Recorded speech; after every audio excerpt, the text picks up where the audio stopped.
자, 안녕하세요. 벌써 목요일이 됐네요. 자, 오늘은요, how 플러스 형용사 부사 의문문, 그리고 의문사에 대한 문제를 풀어보는 시간을 좀 가져보도록 할게요. 지난 영상에서 문장의 종류 1편, 문장의 종류 2편, 문장의 종류 3편까지 했었는데요. 그때 배운 표현들을 가지고 오늘은 문제를 한번 풀어보는 시간을 가지도록 하겠습니다. 오늘은 먼저 배웠던 거 복습을 하고서요. 지난번에 했으니까 이제 잊어버렸을 수도 있잖아요. 복습을 해보고서 문제를 풀어보는 시간을 갖도록 하겠습니다. 자, 가장 맨 처음에 배웠던 거는요. How old로 시작하는 의문문이었어요. old가 오래된 이런 뜻이었잖아요. old는 오래된 이런 뜻이었어요. 그래서 얼마나 나이 든, 얼마나 오래된 이라는 질문을 할 때는 how old를 사용을 해주는 거였죠. 자, 예시도 같이 보도록 할게요. How old are you? How old are you? 라고 물어보면요. 요거는 너는 몇 살이니? 너는 몇 살이니? 하고 물어보는 질문이었어요. 만약에 요 단어들의 발음이나 뜻이 기억이 안 난다면 지난 영상 다시 보시고 공부해 보시기 바랍니다. 자, 그 다음에요. 두 번째로 how tall 문장도 배웠어요. how tall. tall 이라는 거는 키가 큰 이런 의미였거든요. 그래서 얼마나 키가 큰, 얼마나 높은 이라는 의미를 가지고 있었어요. 길이를 얘기를 할 때였죠. 자, 그랬을 때 how tall are you? 얼마나 키가 높습니까? 당신은. 그래서 너는 키가 몇이니? 너는 키가 몇이니? 하는 의문을 표현할 때 how tall을 사용할 수 있었죠. 자, 세 번째로 how long. how long. 얼마나 긴, 얼마나 오랫동안 긴, 오랫동안 길이를 나타내거나 기간을 나타낼 때 모두 사용할 수 있는 단어였어요. 자, 의문문 How long is this river? 자, river는요 강이라는 뜻이었거든요. 강이 오랫동안 있을 수는 없으니까 강이 긴 걸 물어보고 있는 거죠. 그래서 이 강은 얼마나 기니? 라고 물어볼 때 How long is this river? 이라고 물어볼 수 있겠죠. 자, 네 번째로는요. How far 이라는 의문문을 사용할 수 있어요. far. far은 멀다 라는 뜻이거든요. 먼 이런 뜻이거든요. 그래서 How far is your school from here? 하면은 How far 얼마나 멉니까? Is your school 당신의 학교는 from here 이곳에서부터 즉 여기서 너의 학교까지는 거리가 얼마나 되니? 여기서 너의 학교까지는 얼마나 머니? 라는 질문을 할 때 사용할 수 있었습니다. 여기서부터 학교까지의 거리를 표현하는 문장이 되겠죠. 자, 그 다음에요. How often 이라는 문장 또 배웠어요. How often 으로 시작하는 문장. How often. often이 종종이라는 빈도에 관한 부사였거든요. 그래서 얼마나 자주 라는 의미가 되겠습니다. 예시 보도록 할게요. How often do you exercise? 얼마나 자주 운동합니까? 그래서 너는 얼마나 자주 운동을 하니? 라고 해석할 수 있겠죠. 여섯 번째, how many. how many. how many에다가는 뒤에 복수명사가 온다고 했었죠. 이때는 얼마나 많이, 그 중에서도 숫자로 셀 수 있는 것들을 얘기했어요. 예시 보도록 할게요. How many books do you read? 하면요. 얼마나 많은 책들을 당신은 읽었습니까? 라고 묻는 거예요. 즉, 너는 책을 몇 권이나 읽니? 라고 물어보는 문장이 되겠죠. 자, 수가 아닌 양을 얘기를 할 때는 how much의 단수 명사를 써주는 거였죠. 그래서 예시 같이 보면요. How much is this cap? 자, 이 문장은 특이하게 how much로 시작하는 문장은요. 가격을 물어보는 문장에 굉장히 많이 쓰는 표현이에요. 가격. 그래서 how much is this cap? 이라고 하면 이 모자는 얼마입니까? 라고 물어보는 것과 같다 라고 지난 시간에 했었어요. 자, 오늘은요 그러면요 지금 방금 복습한 내용들 가지고 문제를 좀 풀어보도록 할게요. 1번부터 보도록 하겠습니다. 대화의 빈칸에 들어갈 말로 가장 적절한 것을 고르시오 라고 되어 있네요. 자, 대화를 먼저 보도록 할게요. 삐리리 Does the art museum open? 자, 아트 빨간 걸로 그냥 할까요? 아트 예술이라는 뜻이에요. 그리고 뮤지엄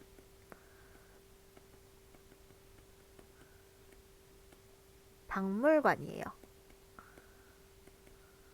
오픈은 열다 라는 뜻이었죠. 자, 그렇다면요. Does the art museum open? 지금 시간을 물어보는 거예요. art museum open. 예술 박물관, 즉 미술관의 오픈을 물어보고 있죠. 그때 대답을 해요. It's usually. usually.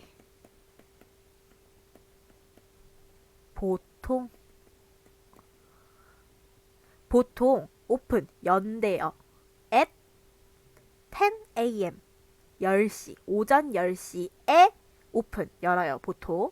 자, 그러면은 오픈을 물어봤고 시간이 나왔으니까 여기에는 이제 언제 라는 뜻을 가진 의문사가 들어가면 되겠죠.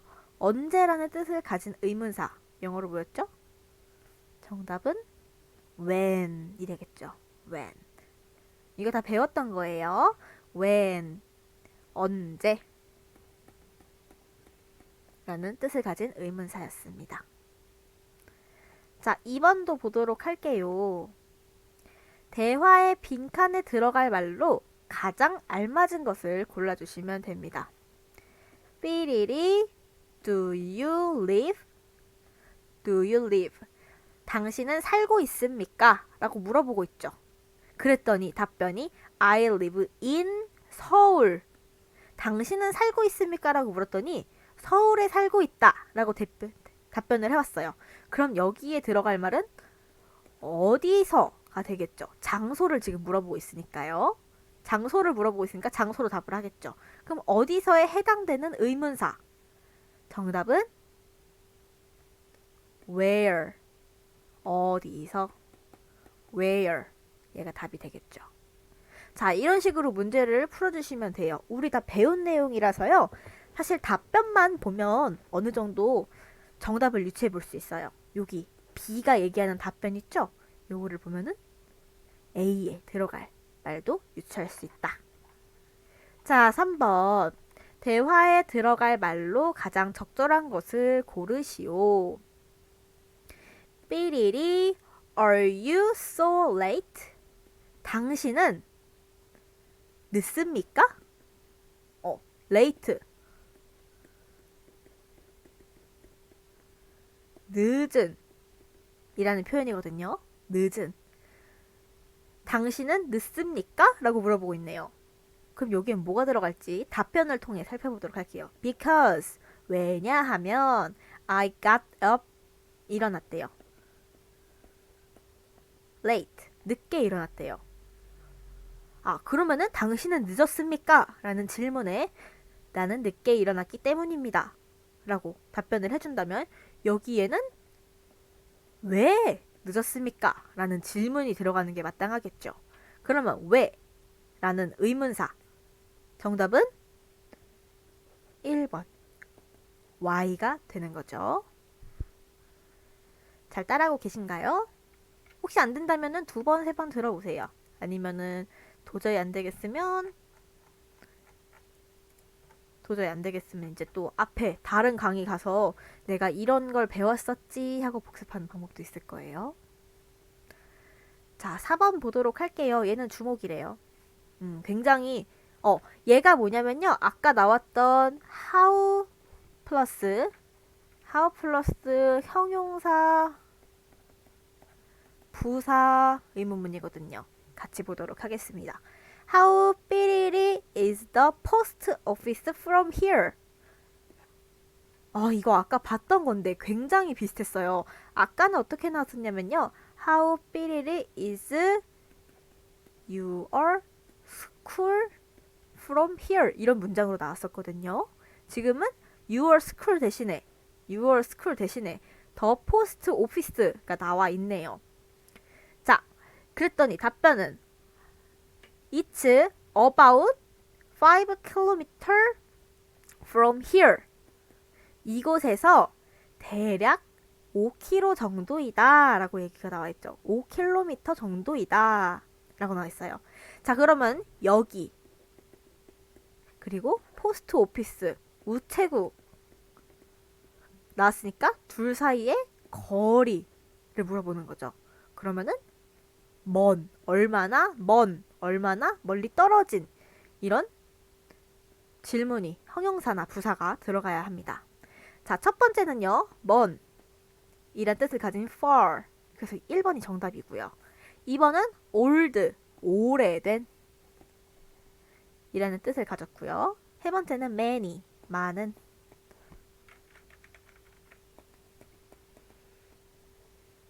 네 번째, often, 종종, 자주 이렇게 사용이 됐었죠. 그래서 정답은 1번 far. How far is the post office from here?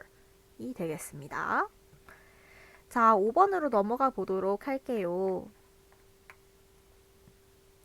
다음 대화의 빈칸에 알맞은 것은 골라보도록 하겠습니다. 삐리리, did you stay at the hotel? 이라고 물었어요.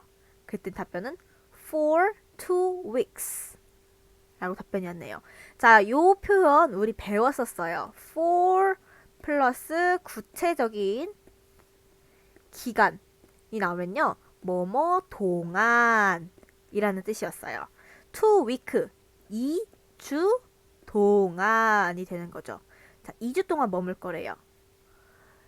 How did you stay? 당신은 얼마나 머물 것입니까? At the hotel, 호텔에. 자, 그러면은 여기에는 얼마나 오랫동안 이라는 표현이 들어가야 2주 동안 머물 것입니다 라는 답변이 나올 수 있겠죠. 그러면 얼마나 오랫동안에 해당되는 말을 찾아주면 되겠네요. 자, 첫 번째 how far 앞에서 했었어요. 얼마나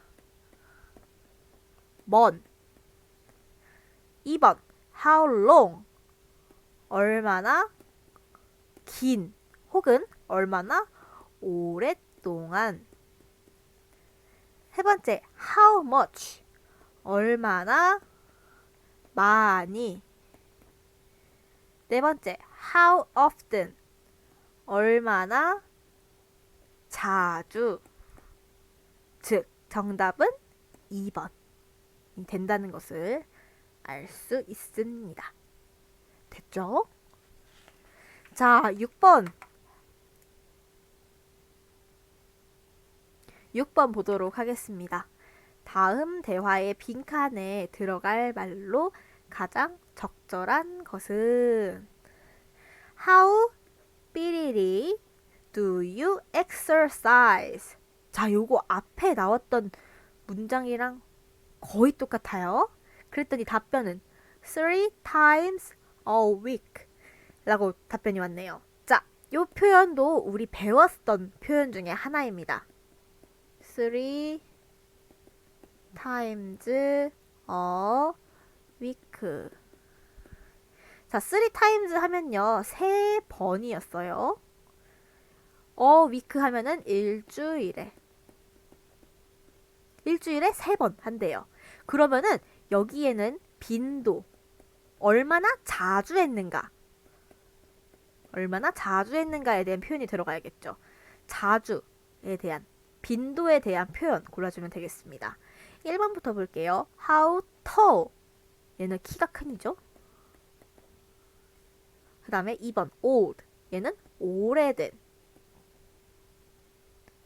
3번 often. 종종, 자주. 4번 far. 먼. 그래서 정답은 3번 often이 되는 거죠. 자, 다음에 7번. 다음 대화의 빈칸에 공통으로 들어갈 말로 가장 적절한 것 골라주면 됩니다.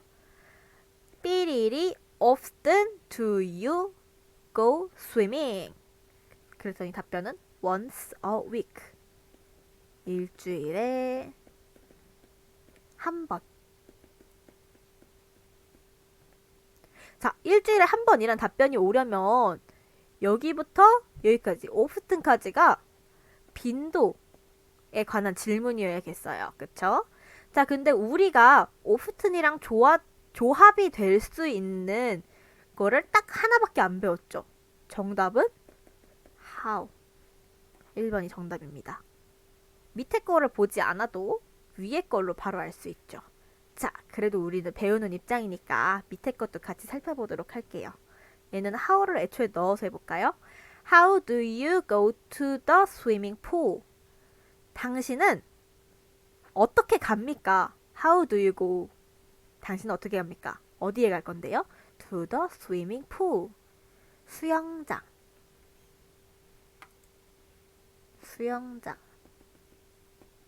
당신은 수영장에 어떻게 갑니까?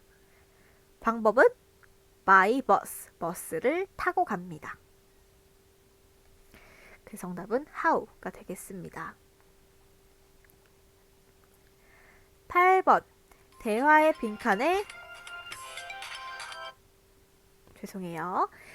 빈칸에 공통으로 들어갈 말로 알맞은 것은, 자, 얘도 7번 문제와 같네요. 삐리리 often. 자, 그럼 often이 나오는 순간 우리는 여기에 how밖에 들어가지 않는다는 걸 알고 있죠. 1번. 해석은 같이 해보도록 할게요. How often. 얼마나 자주. Do you go? 당신은 갑니까? To the movie. 영화관에. 영화를 보러 당신은 얼마나 자주 갑니까? 답변이 once a month. 한 달에 한 번 갑니다. 여기도 how 들어가죠? How do you usually go there? 당신은 어떻게 usually 보통 갑니까? 그곳에. 방법을 물어보고 있네요. 그랬더니 by bus 라고 버스를 타고 간다고 얘기를 해주고 있습니다. 시작할 때 왜 그렇게 how 의문사를 강조했는지 아셨죠? 지금 상당히 문제가 많이 나오고 있어요. 요 문제도 한번 보도록 할게요. 다음 대화의 빈칸에 들어갈 가장 알맞은 말은 삐리리 often. often이 또 나왔어요. 그러면 당연히 how 라는 걸 알 수 있겠죠. 해석 같이 해보도록 할게요. How often do you visit your grandparents? Once a month. 자, 배우지 않은 단어 나와서 설명드리도록 할게요. 요 단어랑 요 단어 안 배웠어요. visit.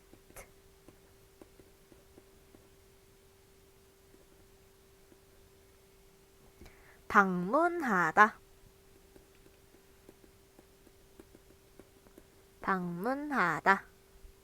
두 번째 단어 grandparents.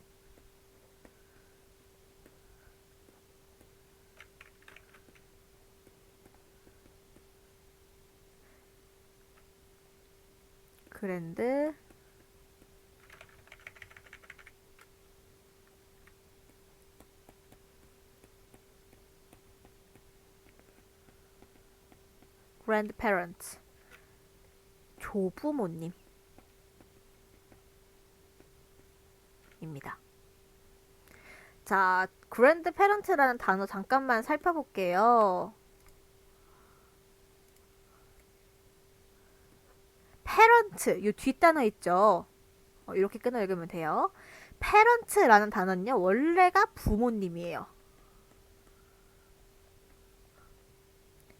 부모님은 부모님인데 그랜드, 엄청난 부모님이에요. 그래서 부모님의 부모님, 즉 조부모님, 할머니, 할아버지를 일컫는 말이 되겠습니다. 됐죠? 자, 10번 보도록 할게요. 대화의 마지막 응답으로 알맞은 것은, 자, 이제 조금 문제가 달라졌어요. 마지막 응답 보도록 할게요. What? 무엇입니까? Do you do? 당신이 하고 있는 in your free time. 당신의 자유시간은 언제입니까? 당신은 자유시간은 무엇입니까? 혹은 당신은 자유시간에 do 무엇을 합니까? 라고 물어보는 거예요. 쉬는 시간에 뭐 해요? 쉬는 날 뭐 해요? 라고 묻고 있죠. 그랬더니 답변이 I cook. 나는 요리한대요. 그러면 또 물어봐요. How often? 얼마나 자주 do you cook? 요리합니까? 자, 요거 지금 빈도를 물어보고 있죠. 빈도를 물어보는 표현이에요. How often? 그랬더니 답변은 똑같이 빈도로 나오면 돼요. 자, 여기에서 빈도에 관련된 표현 찾아봅시다. 첫 번째, 피자. 피자가 빈도랑 관련이 있을까요? 아니죠. 두 번째, at home. 집에가 빈도랑 관련이 있나요? 아니죠. with my mom. 엄마와 함께. 이게 빈도랑 상관이 없죠. 그럼 결국 정답은 4번이에요. twice a week. 일주일에 2번. 4번이 정답이 되겠습니다. 자, 오늘은요, 일부러 지금 영어가 조금 짧아요. 왜냐면요, 지금 10번 말고도요, 뒤에 11번부터 20번까지 문제가 또 존재하거든요. 그쵸? 여기 부분이 이제 숙제가 되겠습니다. 한번 직접 풀어보세요. 다음 시간에 저랑 같이 맞춰보고요. 반드시 혼자 해보는 연습도 필요해요. 정답을 맞춰보는 게 중요한 게 아니고 내가 한번 스스로 풀어보고 왜 이런 정답이 나왔는지 문장 속에서 찾아낼 수 있어야 합니다. 혹시 모르시는 단어가 있거든 얼마든지 연락을 주시면 모르시는 단어는 뜻을 알려드리도록 하겠습니다. 됐죠? 자, 그러면요.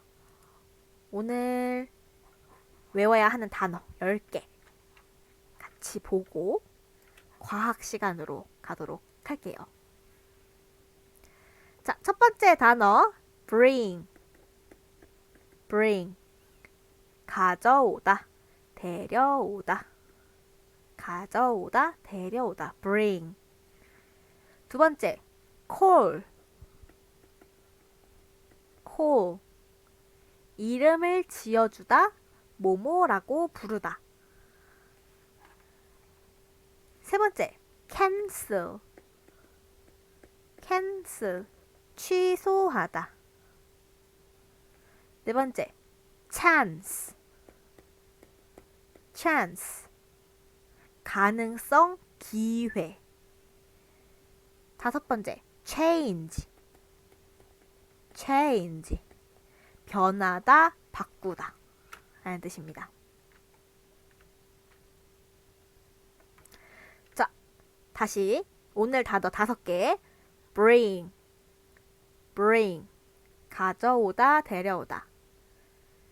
call. 이름을 지어주다, 뭐뭐라고 부르다. cancel. 취소하다. chance.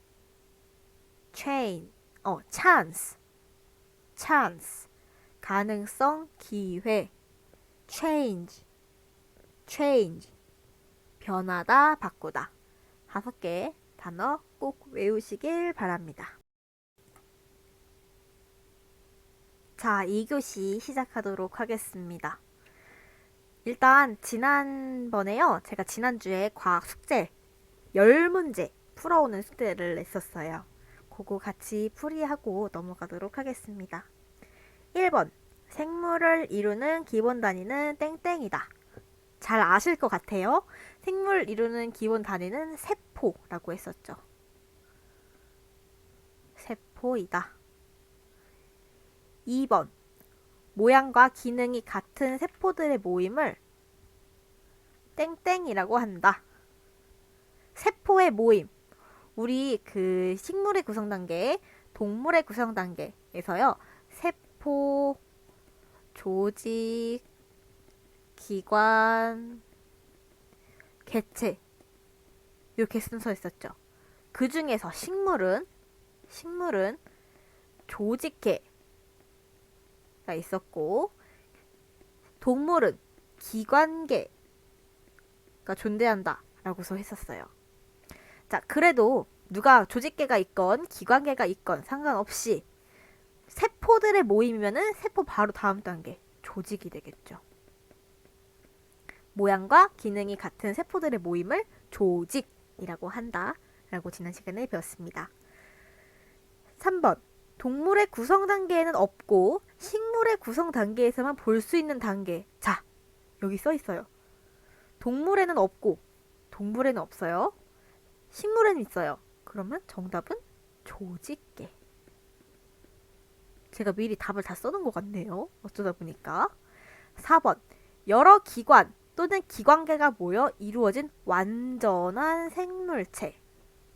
완전한 생물체는 개체라고 하는 거였죠. 자, 5번. 뿌리를 길어지게 하는 뿌리의 구조를 뭐라고 할까요? 길어지게 하는 뿌리의 구조. 자, 뿌리의 구조가 이렇게 생겼다고 하면은 뿌리를 길어지게 하는 데는 요 안쪽에 있었어요. 여기에 위치한 거. 이름은 생장점. 키가 크게 하는 점이라 그래서 생장점이라고 했었죠. 6번째, 뿌리의 생장점을 보호해요. 요 겉부분을 얘기하는 거겠죠? 요 겉부분. 요걸 뭐라고 했을까요? 손가락에 바느질할 때 끼는 그것. 대신 얘는 뿌리에 쓰여져 있으니까 뿌리 골무라고 했었죠. 그 다음에 7번. 뿌리에서 물의 이동 경로는 요거는 자, 어디 보자. 제가 그림을 한번 그려보도록 할게요. 이렇게 생겼을 거예요. 자, 첫 번째. 흙에서 어디로 들어가요? 뿌리털. 그쵸. 뿌리털로 들어갔다가 뿌리털에서 이동을 해오죠. 어디로 가나요? 피층. 그 다음에 피층에서는 어디로 이동할까요? 내피로 이동했죠. 그 다음에 내피에서는 이제 물관으로 이동한다 라고 지난 시간에 배웠습니다. 8번.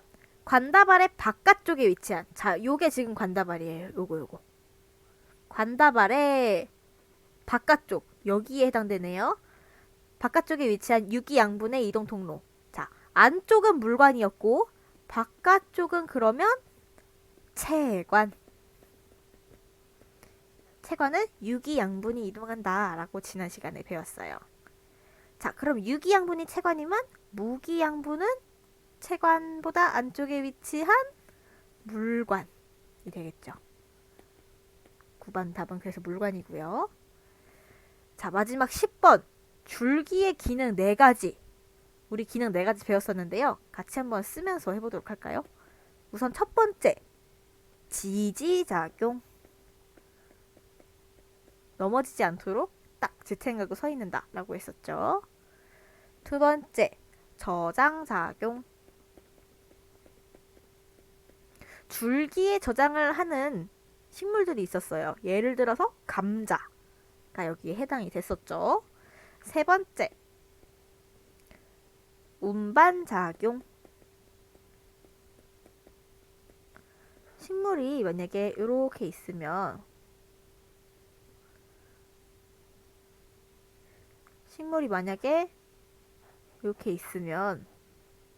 그림 정말 못 그리네요. 잎에서부터 뿌리까지 연결을 해주면서 무기양분도 운송해주고 유기양분도 운송해주는 역할을 줄기가 하고 있다 라고 했었죠. 마지막 네 번째, 호흡작용. 그래서 산소 안으로 들여오고 이산화탄소 바깥으로 내뿜는 역할을 줄기가 했습니다. 그래서 줄기의 기능 네 가지, 지지작용, 저장작용, 운반작용, 호흡작용까지 지난 시간에 배웠습니다. 자, 오늘은요, 잎에 대해서 할 거예요. 지난 시간에는 줄기랑 뿌리에 대해서만 했었잖아요. 오늘은 잎에 관해서 같이 공부해 보도록 하겠습니다. 자, 요거는 잎의 겉모습이고요. 요거는 잎을요, 이렇게 잘라요. 그래서 그 옆모습, 아주 얇은 거 있죠? 그거를 크게 확대시켜서 본 모형입니다. 하나씩 알아보도록 하겠습니다. 자, 우선 잎의 겉구조를 먼저 볼 건데요. 잎을 어디서부터 잎이라고 하면 좋을까요? 여기부터? 여기부터? 자, 잎은요, 사실 여기부터 따지는 게 맞아요. 그래서 여기부터 여기까지 있죠. 여기부터 여기까지. 마치 보면은 잎이 아닌 것 같지만 잎인 요 구역. 여기를 입자루 라고 합니다. 입자루. 까만색으로 써볼까요? 입자루. 자, 그러면은 여기부터 여기까지 우리가 흔히 잎이라고 하는 이 부분은 뭐라고 하면 될까요? 잎의 몸통이다 라고 해서 잇몸 이라고 불러줍니다. 잇몸, 입자루. 겉의 구조는 입자루랑 잇몸으로 나눠져 있다 이렇게 보면 되고요. 이제 속을 보도록 할게요. 속 구조예요. 얘가 중요한 거죠, 사실은. 자, 먼저 첫 번째로 볼 거는요, 표피예요. 표피. 표피. 우리 과학 첫 번째 시간에서 했었는데요. 표피는 가장 겉면이에요. 근데 잎을 보면은 앞면이 있을 수 있고 뒷면이 있을 수 있잖아요. 그쵸? 앞면과 뒷면을 모두 포함해서 표피라고 합니다.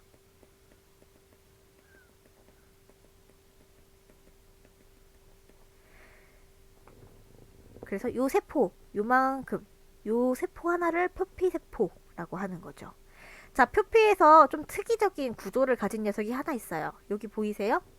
파란색으로 할게요. 여기 보이세요? 여기? 자, 기공이라는 구조인데요. 기공이라는 구조를 만들기 위해서는 공변세포 라는 녀석이 필요해요. 얘는 기공을 만들어요. 공변세포는 마치 콩같이 생겼어요. 요렇게. 근데 콩같이 생긴 녀석이 하나만 있는 게 아니고요. 항상 두 개가 이렇게 짝을 지어서 존재하는 모양이죠. 그래서 요 가운데는 텅텅 비어 있거든요. 그래서 여기를 열었다 닫았다 하면서 산소나 이산화탄소가 왔다 갔다 할 수 있게 하는 역할을 해줍니다. 두 번째로 요걸 좀 볼게요. 책상 조직, 해면 조직. 책상 조직, 해면 조직. 책상 조직은요, 책에는 울타리 조직 이라고 나와 있어요. 지금 보면은요, 울타리가 세워져 있는 것 마냥 이렇게 빽빽하게 일렬로 잘 서 있는 걸 볼 수 있죠. 이 모습이 마치 울타리 같다 라고 해서 울타리 조직이라고 합니다. 반면에 해면 조직은요, 요 밑에 하얀색으로 되어 있는 이 부분인데요. 책에서는 똑같이 초록색으로 되어 있지만 일단은 책상 조직에 비해서 좀 더 듬성듬성하고 불규칙하고 그런 모양새로 되어 있어요. 자, 그래서 책상 조직은 규칙적 이다. 그리고 해면 조직은 불규칙적이다. 그리고 안에 공간이 많기 때문에 해면 조직은 기체가 잘 이동한다.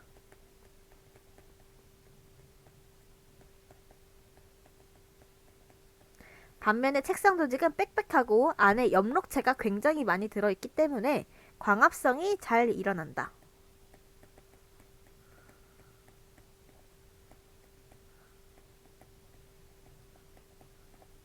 라는 특징을 가지고 있습니다. 그 외에 물관, 체관, 지난 시간에 배웠던 물관과 체관도 있는 거를 볼 수 있어요. 자, 이 왼쪽의 그림을 잠깐 보도록 할게요. 왼쪽 그림 보면요, 이 사진을 보면요, 요렇게 인맥이 있는 걸 볼 수 있어요. 요렇게 보이세요? 요렇게 인맥. 자, 요 인맥은요, 요 물관과 체관, 네, 위치라고 보시면 될 것 같습니다. 간단하죠? 그 다음에 잎의 기능에 대해서 좀 보도록 할게요.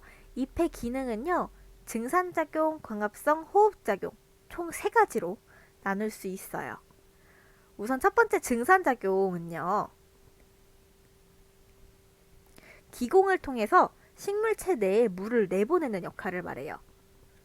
기공을 통해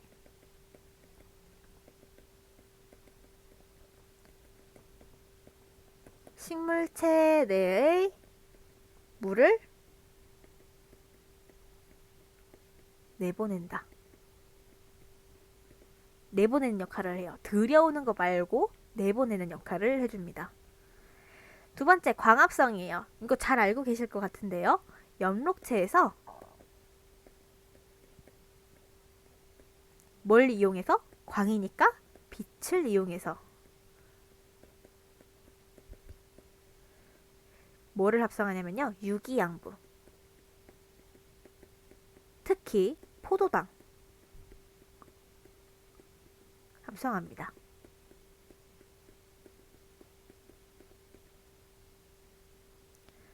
자, 그 다음에 호흡작용은요, 미토콘드리아에서 일어나는데요.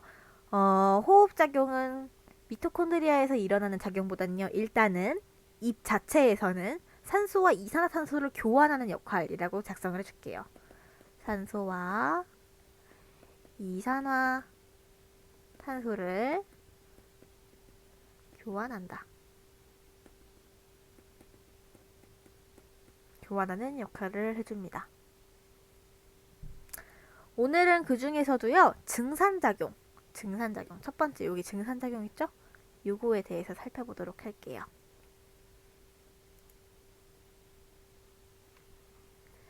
자, 증산작용이란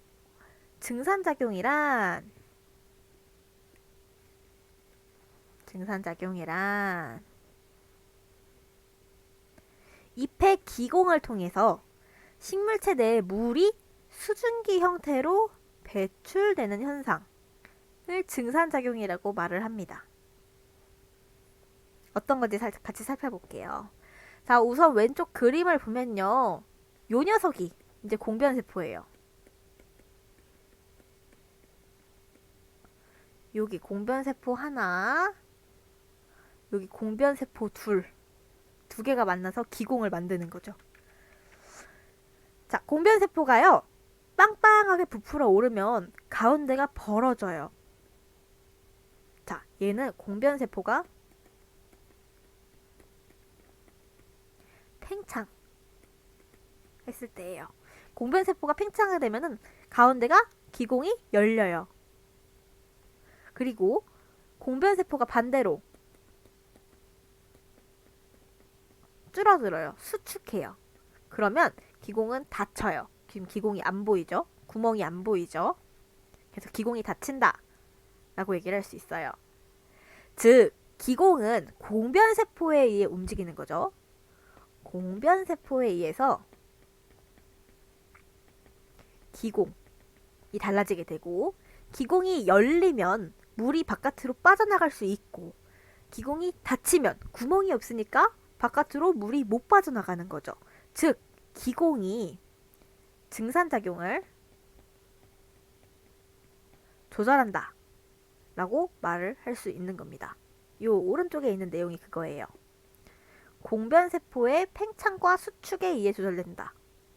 요 첫 번째를 얘기하고 있죠. 요 첫 번째를 얘기하고 있고, 그 다음에 기공이 열리는 작용에 의해 조절된다. 두 번째 얘기를 해주고 있는 겁니다. 어렵지 않죠? 자, 증산작용의 역할에 대해서도 알아볼 거고요. 증산작용이 잘 일어나는 조건에 대해서도 얘기를 같이 해보도록 할게요. 우선 증산작용이 어떤 역할을 하는지, 어떤 의의를 가지는지에 대해서 얘기를 해볼게요. 물 상승의 원동력이 된다라고 써져 있어요. 자, 여기 무슨 얘기냐면요. 식물을 일단 하나 그려볼게요.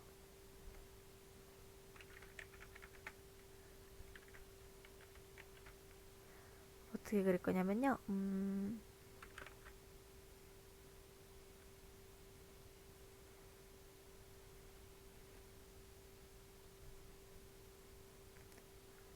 이렇게 그려보도록 할게요.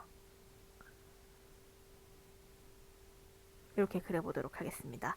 밑에 뿌리가 있고요. 줄기가 있고 잎이 있어요. 잎에서요.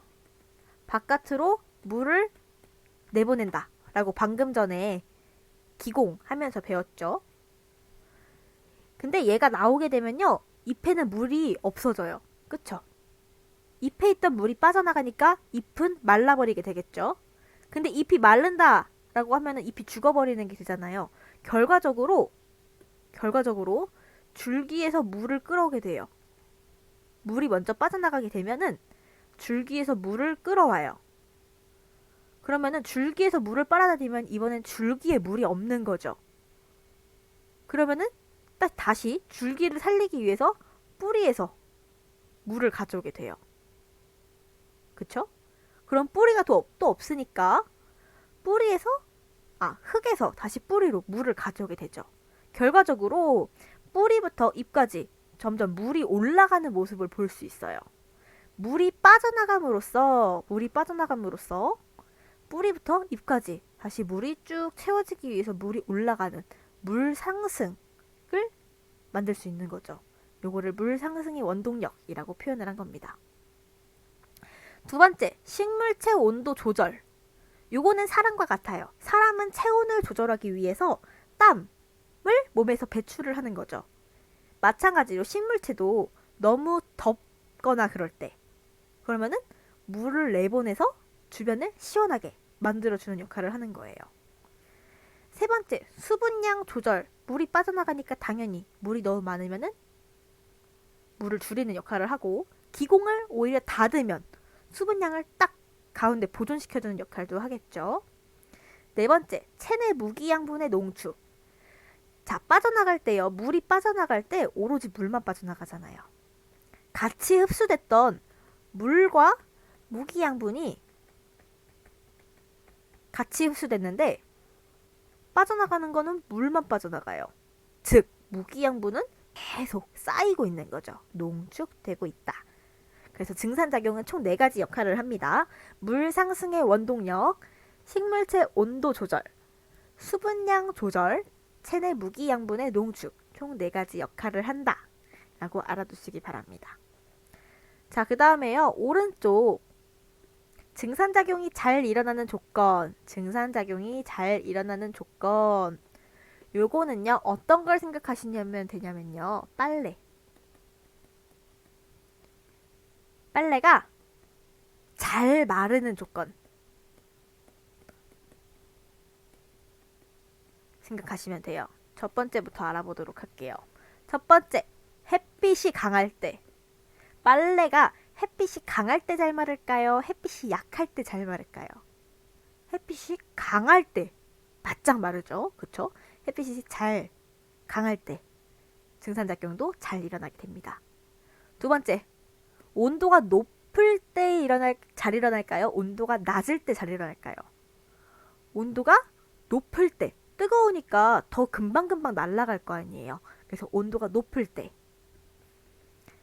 햇빛은 강할 때. 온도는 높을 때. 증산작용이 잘 일어나게 되고요. 세 번째, 바람이에요. 바람이 불 때. 바람이 조금만 불 때 아니면 바람이 많이 불 때. 어느 때가 빨래가 잘 마르나요? 바람이 많이 불 때죠. 자, 요거는 왜 그러냐면요. 자, 잎에서 수증기를 계속 내보냈어요. 수증기. 근데 만약에 바람이 불지 않으면요. 수증기는 여기에 계속 고여 있을 거예요. 그쵸? 수증기는 여기 어딘가에서 계속 떠돌아다닐 거예요. 그러면은 밖에가 수증기가 너무 많으니까 이파리에서 더 이상 수증기를 내보낼 수가 없는 거죠. 이때 바람이 많이 불게 되면은 수증기도 호로록 호로록 날아가게 될 거예요. 그러면 수증기가 다시 없어지니까 잎에서는 계속해서 수증기를 내보낼 수 있게 되는 거죠. 따라서 바람이 많이 불 때 빨래도 잘 마르고 증산작용도 잘 일어나게 됩니다. 네 번째, 습도가 낮을 때. 자, 습도가 뭐냐면요. 공기 중에 수증기가 얼마나 많냐라는 거예요. 그러면 습도가 높다라는 거는 공기 중에 수증기가 많다. 그러면 밖에 안 그래도 많으니까 내보내지 말아야지 라고 생각을 할 수 있는 거죠. 반면에 습도가 낮을 때는 밖에 수증기가 얼마 없네? 하고서 수증기를 내보내는 역할을 하는 거죠. 다섯 번째, 식물체 내에 수분량이 많을 때 내가 안에 물을 많이 갖고 있으면 바깥으로 많이 내보내겠죠. 네, 이 얘기가 그 얘기예요. 내가 많이 갖고 있으니까 많이 내보낸다. 증산작용을 많이 한다. 라고 할 수 있는 겁니다. 자, 오늘요. 증산작용 그리고 잎의 구조까지 알아봤어요. 그쵸? 오늘 잎의 구조와 증산작용까지 알아봤고요. 우리 아직 안 배운 잎의 기능 두 가지. 광합성이랑 호흡작용 요거 두 개 아직 안 배웠거든요. 요거는 다음 시간에 배워보도록 할게요. 평상시에 좀 길게 많이 했으니까요. 오늘은 좀 짧게 끝내보도록 할게요. 자, 오늘의 숙제 두 가지였습니다. 아까 이거 문제 풀던 거 있죠? 영어 풀던 거 뒤에 11번부터 20번까지 적어볼까요? 한번?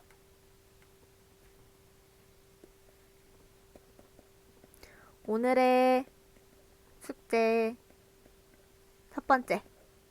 영어는 문제 11번부터 20번까지 풀어오기. 요 다음 시간에 저랑 정답 맞춰볼 거고요. 두 번째, 영단어 외우기. 또 시험 볼 거예요. 다음 주 화요일 날. 알겠죠?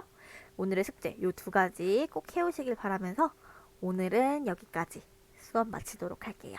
고생하셨습니다.